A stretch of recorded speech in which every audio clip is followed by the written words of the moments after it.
All right, welcome back. Once again, this is Philosophy 2010, the fundamentals of philosophy. I'm your instructor, John Taylor. In our previous video, René Descartes ripped the very fabric of reality in half so that he could find out why wax melts, or something like that.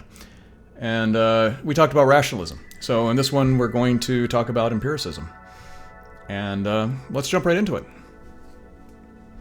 While the rationalists dismiss sense experience as unreliable and fallible, the empiricists, our second school of philosophy that we're going to discuss in this module, argue that our senses are not only reliable, but are also the primary, if not the only, pathways to acquiring true knowledge about the world.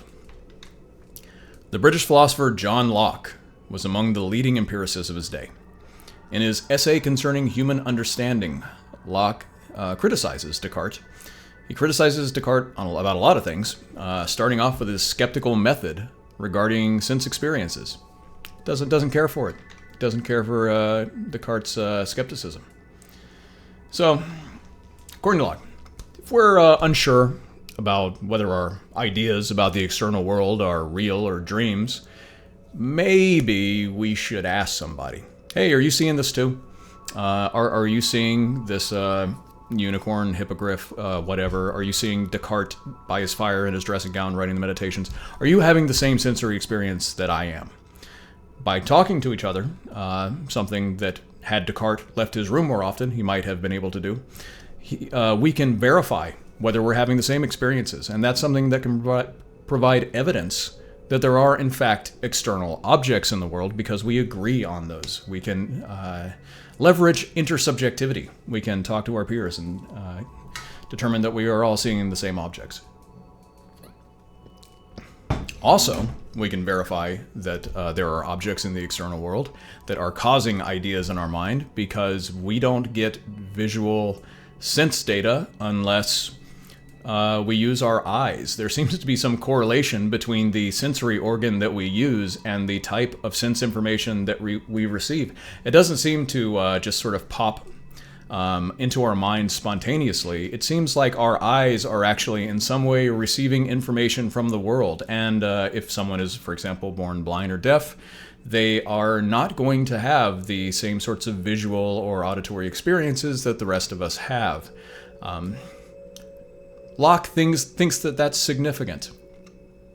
Third, some experiences, like the light of the sun is the one that he uses as an example, force themselves upon us. We can't avoid them. We can't escape them. We can't just imagine them away. If it's a bright sunny day and you're outside, you close your eyes, you're still going to see the sun through your eyelids. Pretend to go to sleep to try to dream it away. You're still going to feel the heat. It's going to be very bright. You can't stop yourself from having the experience. It's not voluntary. It's not something that's being done entirely through the machinations of pure reason. It seems like the ideas in the world actually have some sort of causal impact upon us, or the objects in the world actually have some sort of causal impact upon the ideas that we have, even when we don't want them to, even when we try to stop them. That's weird, huh? Similarly, Locke critiques Descartes' reliance on the cogito, viewing it as unsatisfactory from both an empirical and a theological perspective. Now, his critique here is going to focus on the implications of Descartes' thinking substance for the question of personal identity and the continuity of the self after death. So he has some concerns about Descartes' cogito within that context. Because the cogito is, according to Descartes, it's a thinking thing that has been stripped of everything else. It doesn't have any memories, it doesn't have any ideas, it doesn't have any qualities. All the cogito is, the bare cogito, is the thinking thing. It's the thinking substance. So let's try that out. Let's suppose that the cogito, let's take away all of the things that aren't essential to it. All of its memories, all of its ideas, all of its properties and qualities. Take all of that away, and suppose that what's left survives death, whether through reincarnation or resurrection, or gets uploaded into a computer. I don't know. Without any memories or attributes that link it to its former self, what do we actually mean when we say it's the same person? Right? So you die, your thinking substance, let's say, gets reincarnated as someone else who has absolutely no memories of being you.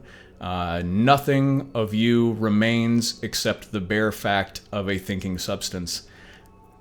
Why would we say that's the same person? What is it that ties the person who has just been supposedly reincarnated, ties them to the person who died? It doesn't seem like there's anything. Famously, Locke dismisses Descartes' notion of substance as a meaningless concept, and it's a great, just little quote, a something I know not what. Something I know not what. It's what is this substance? It's just something I know not what. It's just this thing, you know. I can't describe it because it has no properties. It's got nothing to describe. It's just a something. For him, it's the persistence of memory through time. That's what constitutes personal identity. That's what you want to be resurrected, to go to heaven, to be reincarnated, to be uploaded into the simulation, whatever it is. Choose your ontology of an afterlife or lack thereof.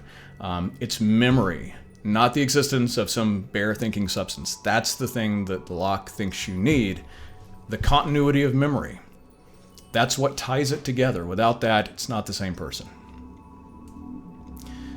Innate ideas, turns out Locke doesn't like those either.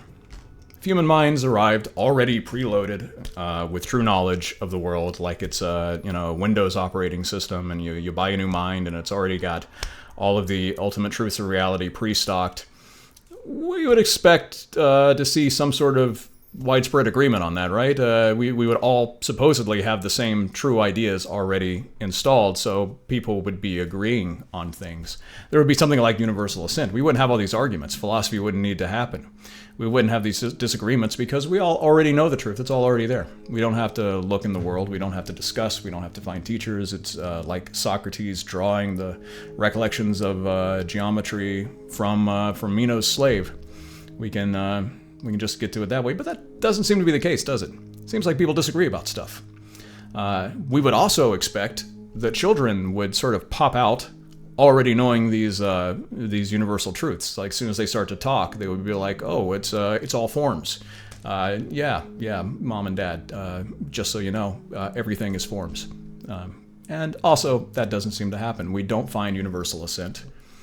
We don't find universal agreement about the universal truths that Descartes and Plato presume are innately in us, already in our minds, when our minds emerge. And it doesn't seem to be the case that children emerge into the world already knowing this stuff. They actually have to go through the process of learning and going to school and being taught and having experiences and interacting with their peers and doing the sorts of things that you do in order to acquire empirical knowledge about the world through your sense experience and your interaction with people and things.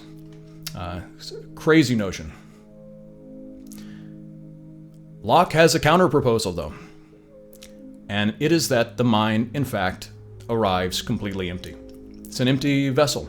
It's an unfurnished house. It's got nothing in it. It is a blank slate, or a tabula rasa, ready to be filled with ideas that are extracted from our sensory experiences of interacting with actual objects in an actual world. Crazy suggestion. The Lockean mind is like a blank page onto which the objects of the world inscribe the ideas out of which all knowledge is built. So, we have, on the one hand, the mind that arrives with innate ideas already pre-installed, and we have, on the other hand, the empiricist mind that arrives as a blank slate. It's got nothing in it, and it acquires ideas, it builds up knowledge through experience, through interacting with the world. Now, Locke needs to explain how this happens, right? So he needs to explain how external objects give rise to ideas in the mind. And this one, it gets a little convoluted. The explanation that Locke gives is, and I'll go ahead and sort of spoil this up front, not far off from what contemporary neuroscience tells us about how we acquire information, about the way that external objects impact us and produce ideas in our mind. Locke has his own sort of theory about that. It's a rudimentary version. He didn't have contemporary neuroscience, obviously, at his disposal. But he gets a lot of things right. He gets a lot of things right in a way that is sort of framed, perhaps overly complicated. So I'll try to go through this and hope it makes sense. You're not going to need to know the specifics of this for like the quiz or any of the graded portions. But I'm going to tell it to you anyway. So you will need to know about primary and secondary qualities. That distinction is important, but like the whole process and like how the active and passive powers work, then you're not going to need to know that level of fine-grained detail. So, to explain how external objects give rise to ideas in the mind, Locke introduces a distinction between the primary and secondary qualities of objects. And this account emphasizes the causal powers that link the physical world to our sensory experience. And pay attention to causation and causal powers and things like that, especially for the section on Hume, where we're going to put some real pressure on those ideas. Locke identifies primary qualities. So again, primary and secondary qualities. There are objects in the world, and we know that there are external objects because everyone agrees, and because they sometimes force themselves upon us, and because they match up with our various sensory modalities, eyes match up with visual stimuli, with the visual sensations, etc. And these objects that are in the world have primary and secondary qualities. What are the primary qualities? These are the fundamental mind-independent properties of objects. For Locke, these are solidity, shape, and extension. The stuff that still exists in the object when there's no one around to perceive it. And that's basically your difference between subjective and objective qualities. The primary qualities are the things that belong to the object and not to the mind. Consider an apple. An apple is round, it's smooth. Most apples tend to be smooth. Most of them are roundish and solid. It's your hand's not gonna pass through it. It's solid. It takes up space. These are the mind-independent qualities of the apple. These are the things that the apple continues to be when there's no one around to look at the apple. The apple's still going to be round, it's still going to be smooth, it's still going to be solid. These are objective properties. They're out there in the objects. They're not subjective qualities that exist in the subject. So primary qualities are objective. They exist in the object. But the apple has other qualities as well. It appears red and tastes sweet. It is clearly not a Granny Smith apple. These are examples of secondary qualities, which include the host of familiar sensory impressions that we all have, such as color, taste, and smell, and all of that stuff, all the mind-dependent stuff. So, unlike the mind-independent primary qualities, excuse me, secondary qualities do not belong to or resemble objects in the world, and this is an important point for Locke, an important distinction. That primary qualities resemble objects. They are the properties of objects, and they are objecti. They're not like ideas. They belong to the world. And he sort of implicitly, he's arguing against Descartes, but he also sort of implicitly smuggles in Descartes' idea about the mind, that the mind is something separated from the world, that it's a different type of thing.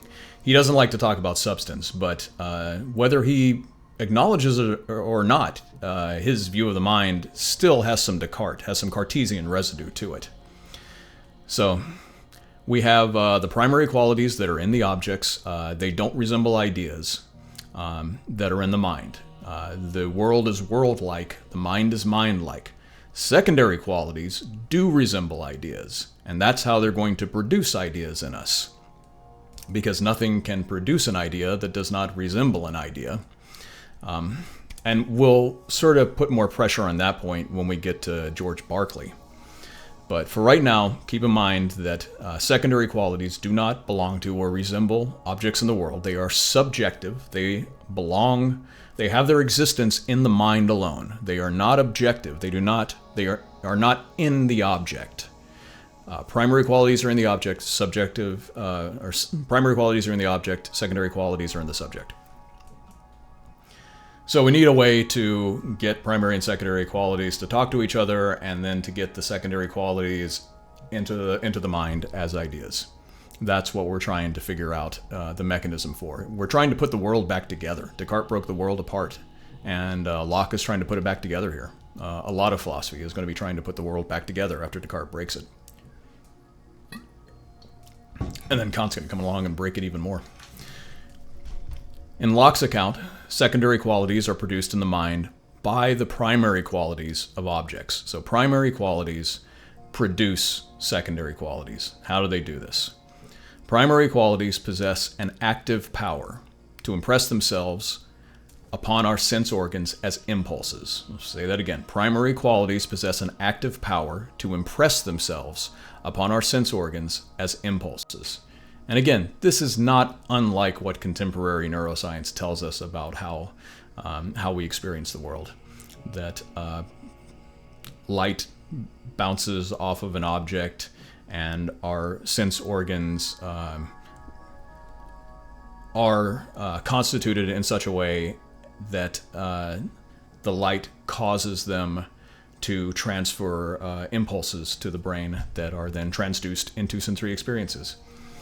And this, Locke's account is very close to that. He talks about the distinction between active powers and passive powers here. You're not going to need to know that bit, but it is there in Locke. Our sense organs are the ones that have the passive power, so they are able to be impacted. Passive just means that they are the receiving, the one that is able to be impacted by the primary qualities of objects. Primary qualities possess the active power. They're able to do the thing.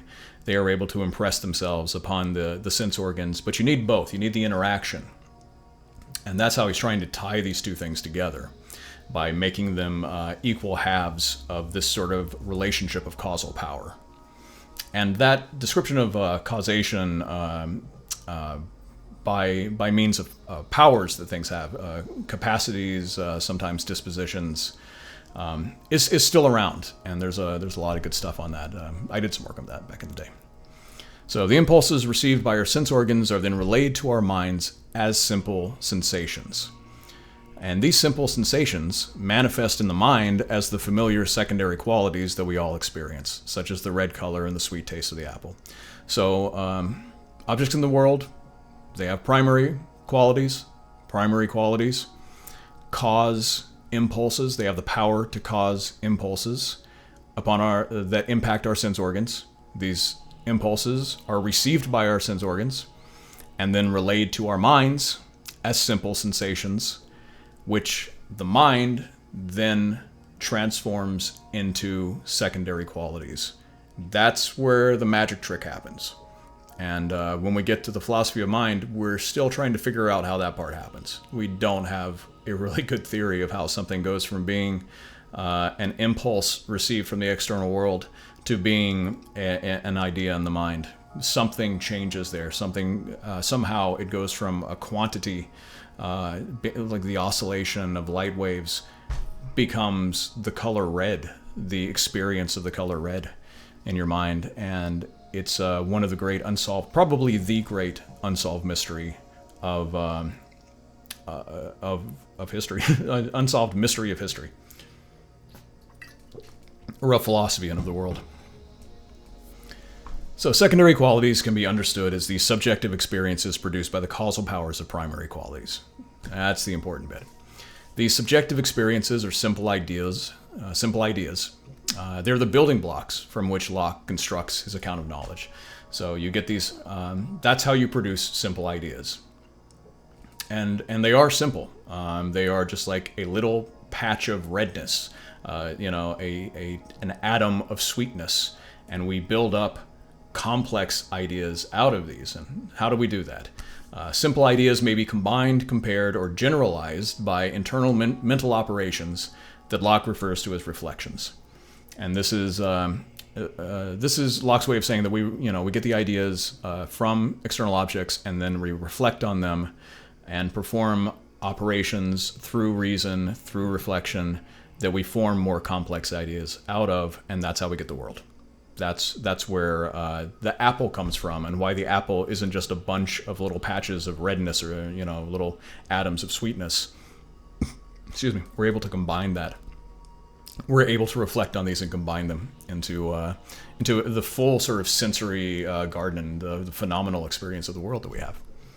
It's pretty neat. And in this way, Locke rebuilds the world that Descartes demolishes, grounding knowledge not in innate ideas or pure reason, but in the sensory experiences that arise from our interactions with the external world. That sounds pretty cool. So why is it a problem? Let's see. So Locke's account of knowledge as resting upon the power of non-mental objects to paint sensory ideas upon the blank canvas of our minds is sometimes known as representational realism, and most philosophers these days are some form of representational realists. Most scientists are some form of representational realists. It is the dominant theory. Our experience of the world is always indirect. And there's the distinction between direct realism and indirect realism here. Direct realism would be like your mind is looking through a window at the world and sees it directly. There's no filter, there's no screen. Indirect realism, there's a screen. There's something mediating that experience of the world. There's a filter. There's something that represents the world, and what we're looking at is the representation and not the world. We don't perceive the world in itself. Our experiences are always filtered through the medium of secondary qualities for Locke.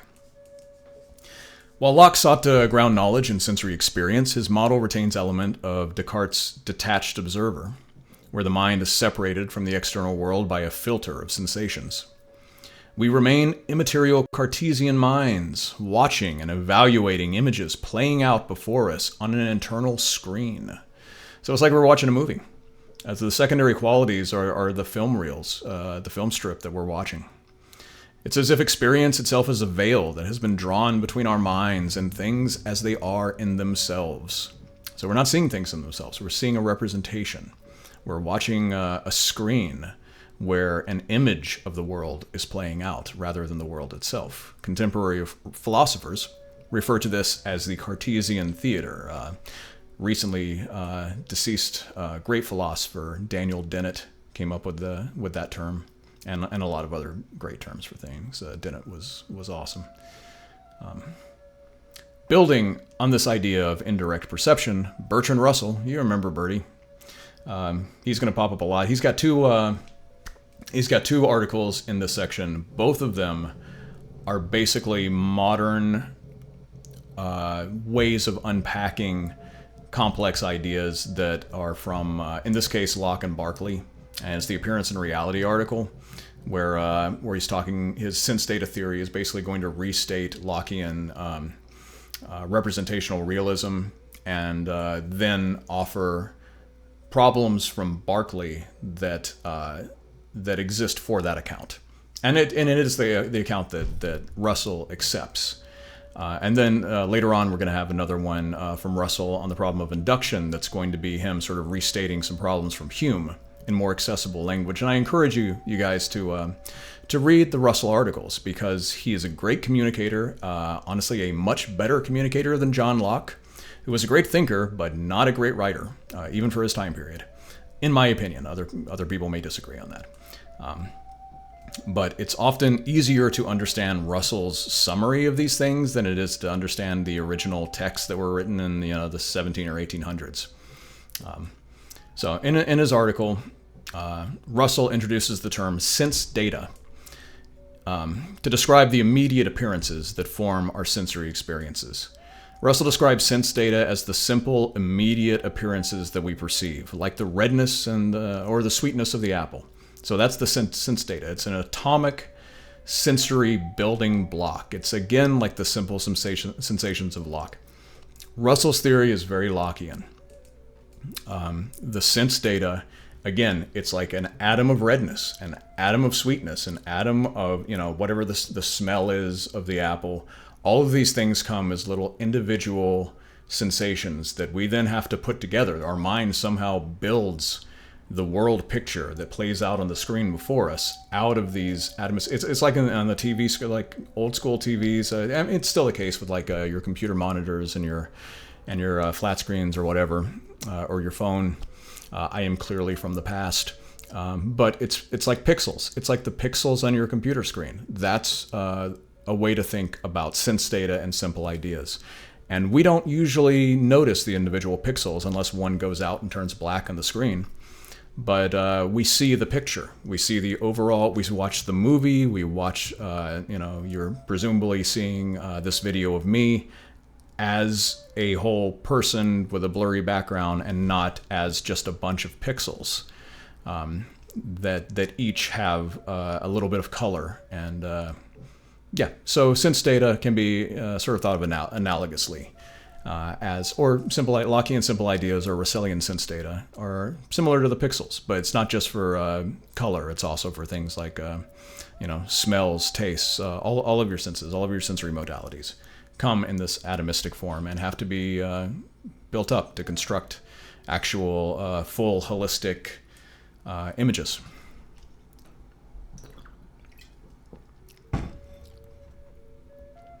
So, these atomic sensory building blocks form the foundation of our complex ideas of the world, just like in Locke. Russell's primary concern is that sense data leave us confined to a realm of appearances. Since we cannot step outside of our sense data, we can't leave the theater, we can't leave it to directly sort of look at the world behind the screen, we can't compare the appearance to the reality, we face a problem of verifying whether these appearances accurately reflect reality. Is what we see on the screen actually what exists out in the world? We seem to be prisoners locked inside the Cartesian theater, doomed to experience only appearances and never reality in itself. This concern strikes at the very heart of the empiricist project, which is built upon the correspondence theory of truth, which presumes that our knowledge is accurate if and only if it matches or corresponds to the actual state of the external world. So the whole idea of empiricism is that we get true knowledge of the world through experience. And that means that if we say, if we have an experience of white snow and we say the snow is white, we assume that it is a true statement, and what makes it true is that in the real world there is snow and it really is white. If that's not the case, then empiricism has a problem. And in fact, a lot of other theories have problems if that's the case. The correspondence theory of truth is one of the major theories within philosophy and epistemology. And this is a big challenge to it. And this concern is largely, Russell's articulating it here, but it's based largely upon objections that came from Bishop George Berkeley, the Irish bishop, in response to Locke and his primary and secondary quality distinction. Berkeley thinks that we can get rid of that distinction, that Locke's not justified in separating out primary and secondary qualities for a lot of reasons. We're going to focus on sort of his master argument here, but he's got a lot of reasons. And Berkeley doesn't get, I think, as much attention as he deserves, because he's got some really interesting arguments that lead to really absurd conclusions, which are sometimes the best kind of philosophers. So, according to Locke, an apple's secondary qualities, its colors, textures, tastes, etc., exist only in the perceiving mind, right? But if we strip away these secondary qualities, then what remains of the apple? What have we got once we take away its color, its texture, its taste, its smell? All of the things that are painted on the screen in this representation of an apple, we take all those away, what's left? In a treatise concerning the principles of human knowledge, Bishop Berkeley asserts that the answer is nothing. Nothing of the apple remains at all. It would be easy to mistake Berkeley for a skeptic here, but that's wrong. Actually, Berkeley is a realist. He says that he's more of a realist than Locke. He believes completely in the evidence of his senses. Locke is the skeptic, according to Berkeley's account, because confronted with the image of the red apple, Locke is saying, well, no, that's not enough. That's not complete in and of itself. This appearance that I have, this experience. There's got to be something more, something imperceptible that stands behind the phenomena and makes it appear as it does. There's got to be something behind it. So he's kind of skeptical about the appearances themselves. The secondary qualities are the appearances, right? And he's skeptical that those can do the work of empiricism by themselves. To Berkeley, this is equivalent to doubting the reality of our experience itself. And therefore, it's not being a very good empiricist. Locke's not being a good empiricist here. He's not being empirical enough. If he was being a thoroughgoing empiricist, then the images would be enough. The secondary qualities would be it. If all we experience are ideas, then the very notion of something existing independently of perception starts to appear incoherent. When we attempt to imagine a world outside our ideas, we are forced to create an idea of such a world. But how can we have an idea of something that doesn't resemble an idea? What does that even mean? And this is Berkeley's master argument right here. We can't conceive of anything beyond the ideas in our mind, sort of by definition. And Locke acknowledges this. Ideas only resemble other ideas. This is why secondary qualities are very explicitly separated out from primary qualities, and primary qualities belong to objects, and secondary qualities are in the mind of the subject, because he doesn't want to turn everything into ideas. And what Berkeley is saying is, no, you can't do that. The moment you try to think of something that is an idea, you've just formed an idea of it. You can't, by definition, imagine something that isn't an idea. As soon as you try to picture that thing that is not an idea, you've just made it an idea. And if something cannot even be imagined, then why are we assuming that it exists? I mean, Locke's talking about primary qualities and objects that, by his own definitions, he can't describe. He's talking about something that's not given an experience. It's something that's out there beyond experience. He can't describe it. So why is he assuming it's out there? Why not just be content with the images in your mind, the ones that you actually know, the things you actually can describe and talk about without running into contradictions? See, for Berkeley, existence is fundamentally tied to perception. His famous mantra is esse est percipi. To be is to be perceived. Objects only exist insofar as they are experienced as ideas in a mind. This is empiricism drawn to its extreme, to its ultimate conclusion. He just takes the ball and runs with it and goes all the way. He's like, I'm doing it. I'm taking this all the way. True knowledge can only emerge from experience, but we only ever experience ideas in our minds. Whatever our belief in an external world might be based upon, it ain't based upon experience. Therefore, a realistic empiricism has no need for the concept of an external world. You can toss that out. If you're being an empiricist, you don't need it. All you need is the appearance. You don't need the reality. The reality is a meaningless, empty signifier. It tells you nothing. It's a something I know not what, to use Locke's own pithy little dismissal of Descartes against him. So this is in effect a reduction of Descartes' dualistic metaphysics into a monistic metaphysics. And again, dualism, two kind of stuff, monism, one kind of stuff. I think we talked about that briefly in the previous video. In Berkeley's case, only one kind of substance exists. Mental stuff, mental substance, mind stuff. The world is mind all the way down. That's all it is. It's all minds and ideas.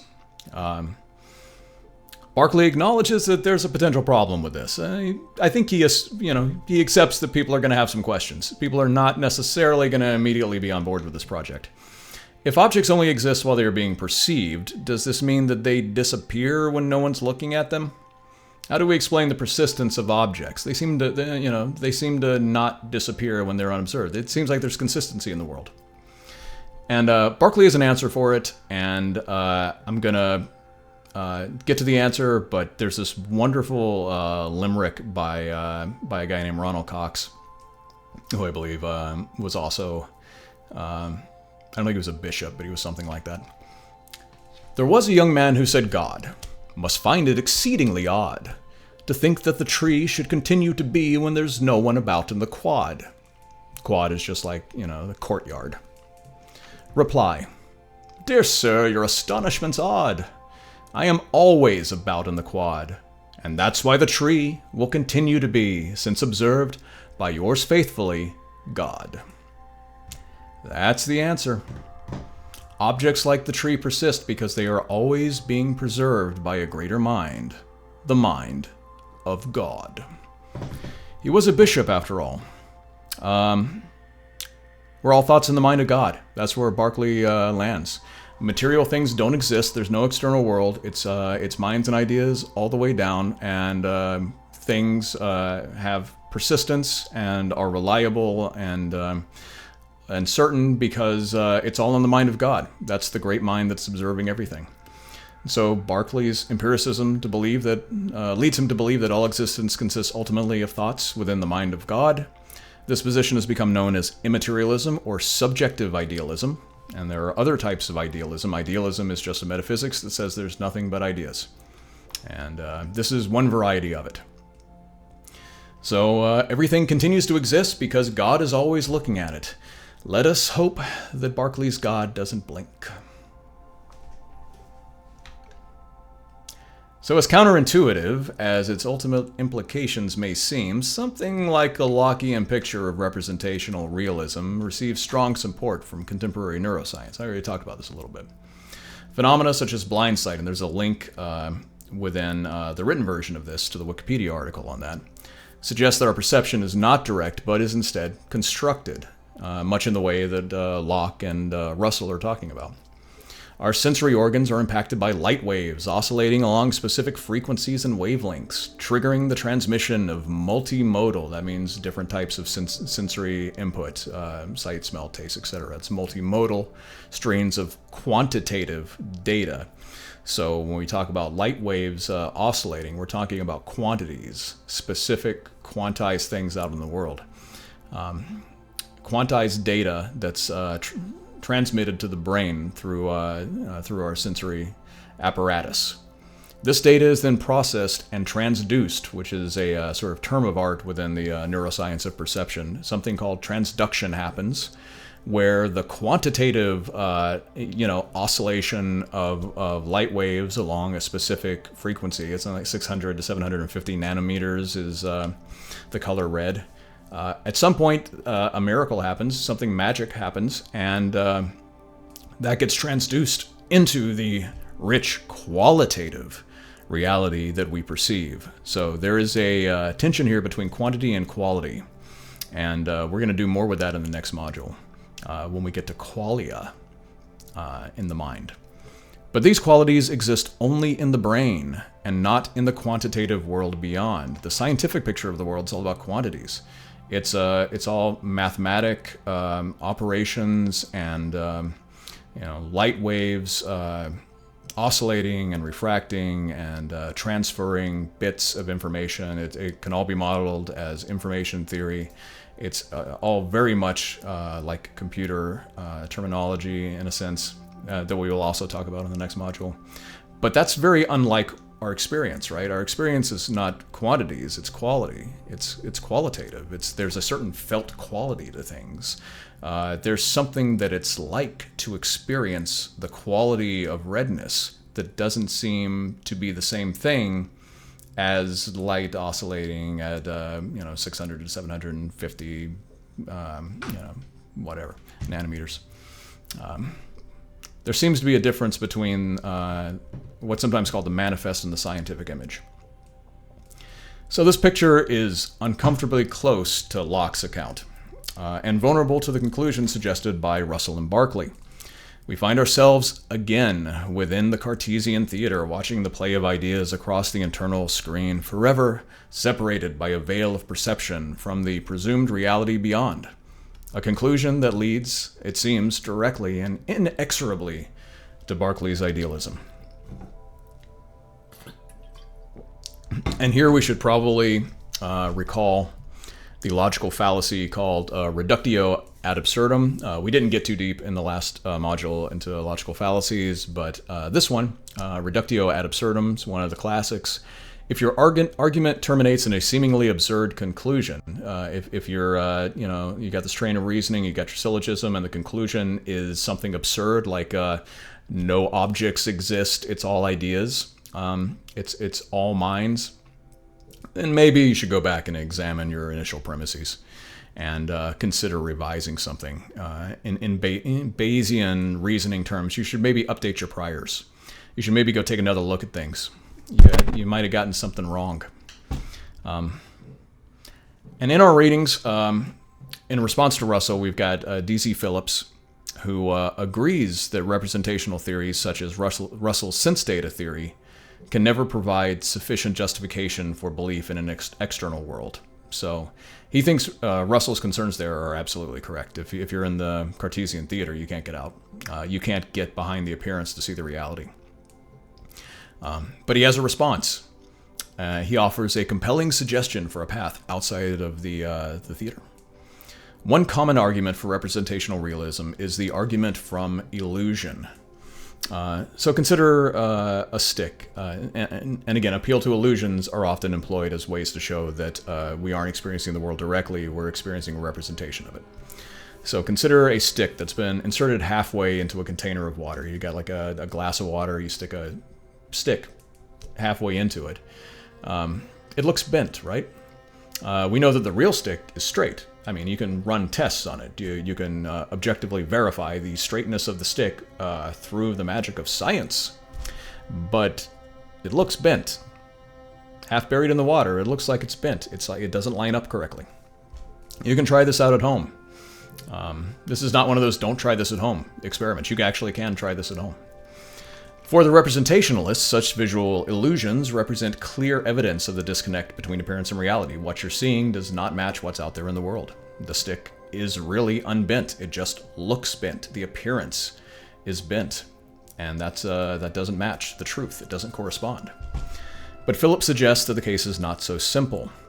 Our concerns are rooted in the Russellian assumption that sense data are simple atomic sensations. This is Locke's assumption as well, that individually succeed or fail to match their external source.